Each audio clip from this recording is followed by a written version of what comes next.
Rien ne sert de battre la mesure si on n'entend rien. C'est le titre de l'histoire. Ça tombe bien. Ça tombe bien. Le 7 mai 1824, au théâtre Kartnetter de Vienne, le public assiste à la toute première représentation de la 9e symphonie de Ludwig van Beethoven.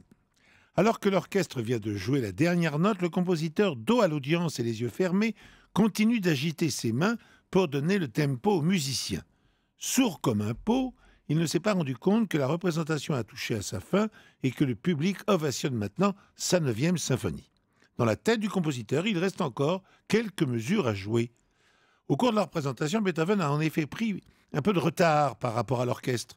Ne pouvant se fier à son oreille, il n'a pas réalisé son erreur et a continué de suivre mentalement sa partition, qu'il connaît par cœur bien sûr. Ludwig a donc donné des indications inopportunes aux musiciens pendant une grande partie du concert. Pour autant, ça n'a pas d'importance, car, en effet, le lever de rideau avait établi que Beethoven ne battrait la mesure que pour la forme. Excusez-moi, je vais reprendre. D'accord. Pour autant, cela n'a pas nui à la symphonie. En effet, avant le lever de rideau, ils avaient... Eh bien, dites non, c'est bien aujourd'hui. Il est mieux qu'ils soient en retard. Pour autant, cela n'a pas nui à la symphonie. En effet, avant le lever de rideau, il avait été établi que Beethoven ne battrait la mesure que pour la forme, pour le show en somme. Un autre chef d'orchestre, Michael Umlauf, était là pour faire le boulot. Un musicien de l'orchestre se rappellera un peu plus tard cette drôle de représentation. Beethoven gesticulait avec fureur. À certains moments, il se redressait, à d'autres, il s'écroulait au sol. Il se mouvait comme s'il voulait jouer en personne de chaque instrument et chanter à la place du chœur entier. Tous les musiciens le laissaient suivre son propre tempo.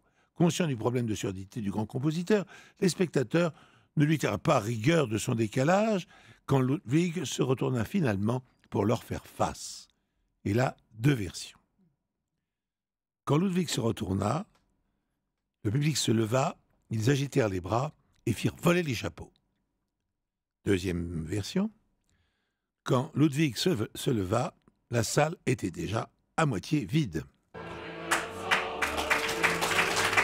Et troisième solution, quand Ludwig se leva, le public se leva également et a fait tourner les serviettes avec Patrick Sébastien. C'est génial, c'est Ludwig, putain, j'adore. Alors, est-ce que vous avez une idée, Antoine? Une petite. Mais bon, après... Vous voulez l'avis de Michel Larocque, qui est notre invité, qui peut peut-être vous aiguiller? Pourquoi pas. Si vous n'avez pas tellement envie. Il a vraiment pas l'air d'avoir très envie, que je donne mon avis.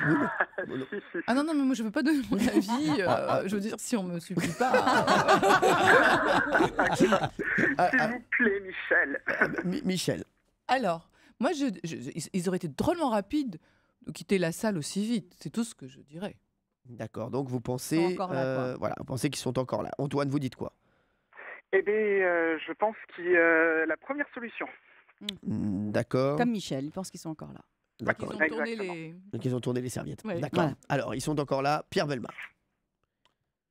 C'est effectivement la solution la plus tentante. Oui, c'est sûr. Parce qu'il faudrait s'évader rapidement de la salle pour que la salle soit à moitié vide. Oui, c'est ça. Il faudrait partir en courant, en quelque sorte. Ils auraient peur. Oui. Or, ils n'ont pas peur. Oui. Donc, ils font un triomphe à Beethoven. Oui. Et donc, ils sont tous là. Donc on a bon. Donc on a Bravo. bravo.